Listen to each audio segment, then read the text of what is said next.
নমস্কাৰ পুনৰ এটি মই নতুন ভিডিঅ'লৈ সকলোকে স্বাগতম জনাইছোঁ। আজি ভিডিঅ'টো তোমালোকৰ কাৰণে আনিছোঁ মই নৱম শ্ৰেণীৰ ত্ৰিভুজ চেপ্টাৰৰ কিছু কনচেপ্ট আৰু 7.1ৰ কেইটামান সলিউশ্যন। বহুদিনৰ মূৰত তোমালোকৰ কাৰণে মই ভিডিঅ' লৈ আহিছোঁ। তোমালোকে ভিডিঅ'বিলাক চাবা আৰু উপকৃত হ'বা বুলি মই আশা কৰিছোঁ। আৰু ভিডিঅ'টো ভাল লাগিলে like comment share and subscribe কৰি দিবা। ধন্যবাদ। এতিয়া ভিডিঅ'লৈ আগবাঢ়িছোঁ।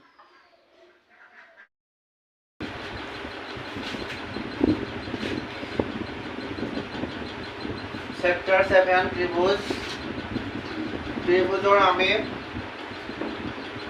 ভাগবিলাক আগতে পাইছোঁ। বাহু হিচাপে ত্ৰিভুজ তিনিটা, কোণ হিচাপে ত্ৰিভুজ তিনিটা, এইবিলাক সৰু সৰু ক্লাছত পাই আহিছোঁ। বাহু হিচাপে ত্ৰিভুজ আমাৰ আছে সমবাহু ত্ৰিভুজ, সমদ্বিবাহু ত্ৰিভুজ আৰু বিষমবাহু ত্ৰিভুজ। সমবাহু ত্ৰিভুজ হ'লে গোটেইকেইটা বাহু সমান, সমদ্বিবাহু ত্ৰিভুজ হ'লে দুইটা বাহু সমান আৰু বিষমবাহু ত্ৰিভুজ হ'লে আটাইকেইটাই সমান। আৰু কোণ হিচাপে ত্ৰিভুজ তিনি প্ৰকাৰৰ: সমকোণী, যিটো কোণ আন্তৰিক বুলি কওঁ; সূক্ষ্মকোণী, এটা কোণৰ মান 90° সৰু আৰু স্থূলকোণী হ'ল 90° ডাঙৰ। এইখিনি আগতে পাইছোঁ। এতিয়া পাওঁ আমি ত্ৰিভুজৰ চৰ্তবিলাক। ত্ৰিভুজৰ সৰ্বমুঠ চৰ্ত, ত্ৰিভুজৰ সৰ্বমুঠ চৰ্ত চাৰিটা আছে। প্ৰথম হৈছে কি বাহু, বাহু, বাহু, চাইড, চাইড, চাইড। সৰ্বমুঠ চৰ্ত দিব লাগে আমাক দুটা ত্ৰিভুজ লাগিব।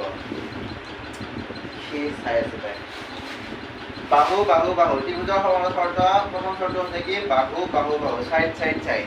এতিয়া আমি ত্ৰিভুজ এটা লৈছোঁ, ABC ত্ৰিভুজ এটা লৈছোঁ আৰু এটা লৈছোঁ কি PQR ত্ৰিভুজ লৈছোঁ। আমি কেনেকৈ প্ৰমাণ কৰিম এই ত্ৰিভুজৰ পৰা আমি গোটেইকেইটা বাহু সমান? ইয়াতে আমি চোৱা AB বাহুটো কেইটা, AB বাহুটোৰ সমান হ'ব কোনটো আছে? PQ বাহু। আমি দেখিছোঁ এইডাল বাহুৰ লগত এডাল আছে। তাৰমানে AB ইকুৱেলটো কি হ'ব? AB ইকুৱেলটো এইডাল বাহু হয়। তাৰপিছত BC বাহুৰ লগত কোনটো সমান আছে? BC বাহুৰ লগত সমান ৰাখিছোঁ কি QR। তাৰপিছত AC লগত ER। আৰু সৰ্বমুঠ চৰ্ত হ'ব লাগিলে আমাক তিনিটা কাৰণ লাগে। তিনিটা কাৰণ হ'লেহে আমি এটা ত্ৰিভুজ সৰ্বমুঠ চৰ্ত বুলি প্ৰমাণ কৰিব পাৰোঁ। AB বাহুৰ লগত আছে PQ বাহু সমান, BC বাহুৰ লগত আছে QR বাহু সমান আৰু AC বাহুৰ লগত আছে আমাৰ PR বাহু সমান। গতিকে তিনিটা বাহুৱে কি পাইছোঁ আমি? সমান সমান পাইছোঁ। এতিয়া এংগুলৰ কথা অহা নাই, কোণৰ কথা অহা নাই। আমি কোণ চোৱা নাই, কি চাইছোঁ ইয়াতে? অকল কি চাইছোঁ? বাহু চাইছোঁ। AB PQ, BC QR আৰু AC PR। গতিকে ত্ৰিভুজটো হ'ল এতেকে ত্ৰিভুজ ABC সৰ্বাংগ সম। এইটো কি বুলি কোৱা হয়? সৰ্বাংগ সম। গোটেইকেইটা অংগ সমান হোৱাৰ কাৰণে সৰ্বাংগ সম। ABCটো সৰ্বাংগ সম কাৰ লগত? PQ আৰু লগত সৰ্বাংগ সম। কাৰণটো হ'ল বাহু, বাহু, বাহু, চাইড, চাইড, চাইড। হৈছে।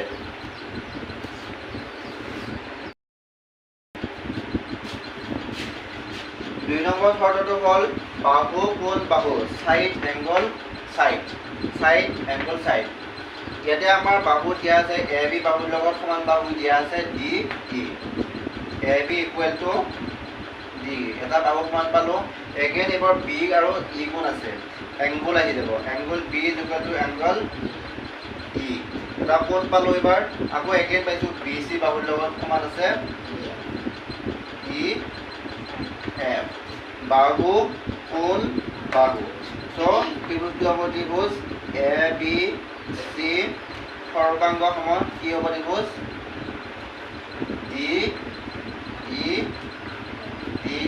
DEF। কাৰণটো হ'ল চাইড, এংগল, চাইড।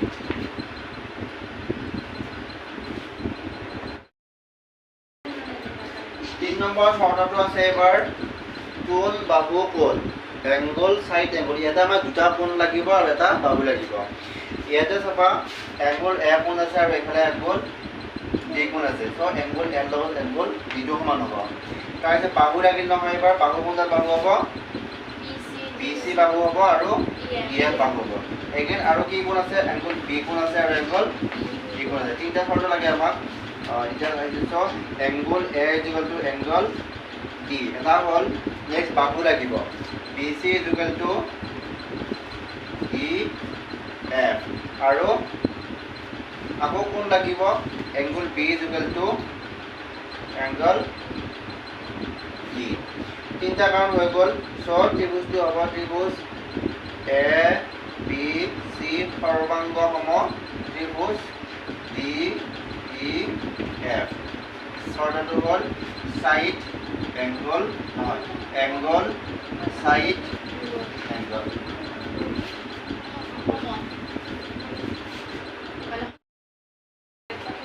চাৰি নম্বৰ চৰ্তটো হ'ল সমকোণ অতিভুজ বাহু RHS right hand side right মানে হ'ল 90 ডিগ্ৰী এইচ মানে হ'ল হাইপোটেনাছ কৰ্ণ আৰু এছ মানে হ'ল বাহু অসমীয়াত কোৱা হয় সমকোণ অতিভুজ বাহু সমকোণ মানে হ'ল 90 ডিগ্ৰী অতিভুজ মানে হ'ল হাইপোটেনাছ কৰ্ণ আৰু চাইড মানে হ'ল বাহু সমকোণ হ'লে কোনটো সমকোণ হ'ব কোনকেইটা বি কোণটো আৰু angle B is equal to angle E সমান 90 ডিগ্ৰী তাৰপিছত অতিভুজ কোনডাল হ'ব S C is equal to D F D F এজন বাহু হ'ল আৰু বি চি এজন চাইড হ'ল B C is equal to D F আমি গম পালোঁ যে 90 ডিগ্ৰী পাইছোঁ হাইপোটেনাছ পাইছোঁ আৰু এজন বাহু পাইছোঁ চ' ত্ৰিভুজ A B C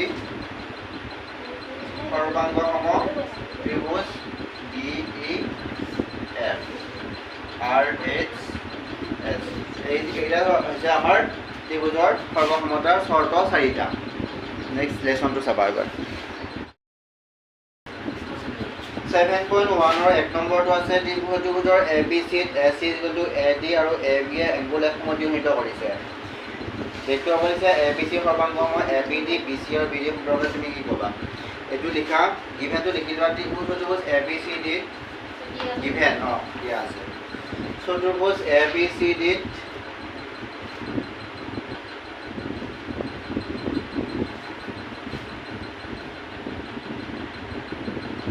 AC is equal to AD. AC is equal to AD. ABA angle F সমদ্বিখণ্ডিত কৰিছে ABA এংগুল F সমদ্বিখণ্ডিত কৰিছে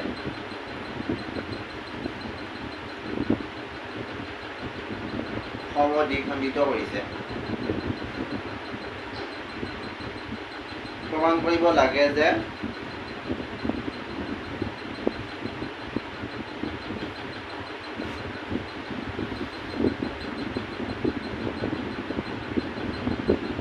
ত্ৰিভুজ এ বি চি সৰ্বাংগ সম ত্ৰিভুজ এ বি চি সৰ্বাংগ সম ত্ৰিভুজ এ বি ডি সৰ্বাংগ সম ত্ৰিভুজ এ বি ডি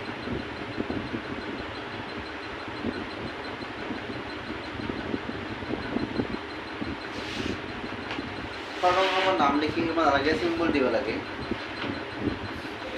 এতিয়া প্ৰমাণ কৰিব লাগিলে আমাক কেইটা কাৰণ লাগিব শৰ্টত কেইটা কাৰণ লাগিব তিনিটা কাৰণ লাগিব এতিয়া কাৰণ তিনিটা কি কি দিয়া আছে কোনটো বাহুৰ লগত সমান আছে এ চি ৰ লগত সমান দিয়া আছে A D A C is equal to A D এইটো গিভেন দিব পৰা গিভেন দিয়া আছে তাৰপিছত এবাৰ কোন এটা আহি যাব এ কোনটো আছে নে নাই তাৰ মানে এইটো কোনটো কি কোন আহিব চি এ বি এইটো এটা কোন হ'ল চি এ কোনটো কোনত এ আছে এইটো আমি এটো ক'ত ৰাখিব লাগিব মাজত ৰাখিব লাগিব angle C A B angle C A B equal to angle কি হ'ব এবাৰ ডি এ বি যিহেতু আমাৰ এ কোনটো দুটা কোন হৈছে এংগল ডি এ বি এইটো কোন হিচাপে হৈছে তাৰপিছত এই এ বি এটাও এ বি আছে এটাও কি আছে এ বি আছে গতিকে এ বি ডাল আমি কি বাহু বুলি ক'ম সাধাৰণ বাহু বুলি ক'ম এ বি ডাল হ'ল সাধাৰণ বাহু A B is equal A B সাধাৰণ বাহু কমন সাইড তিনিটা কাৰণ হৈ গ'ল আমি প্ৰমাণ কৰিব লাগিলে এটা চিপিচিটি লাগে এইটো আমাৰ চিপিচিটি কি হ'ব শৰ্তটো হ'ল বাহু পায় এতেকে ত্ৰিভুজ এ বি চি সৰ্বাংগ সম ABC সৰ্বাংগ সম AB D শৰ্তটো হ'ল সাইড এংগল সাইড আৰু CBD কোনটা ল'ব জানেনে BC BD এইটা ল'ব কি CPCT মানে কৈ আছো এই BC আৰু এই BD টো হ'ব CPCT CPCT মানে হৈছে কি সৰ্বসম ত্ৰিভুজৰ অনুৰূপ অংশ গোটেই ত্ৰিভুজটো এটা অংশ সৰ্বসম মানে হৈছে কি গোটেই ত্ৰিভুজটো সৰ্বসম আৰু অনুৰূপ মানে হ'ল তাৰে এটা অংশ যেহেতু এই ত্ৰিভুজটো আমি AC আৰু B বাহু হিচাপে আনিলোৱে গতিকে আমাৰ বাকী থাকিল কি BC আৰু BD ডাল সো BC আৰু BD লগ হ'ব কি CPCT এই ত্ৰিভুজটোৰ অনুৰূপ অংশ এটা হৈছে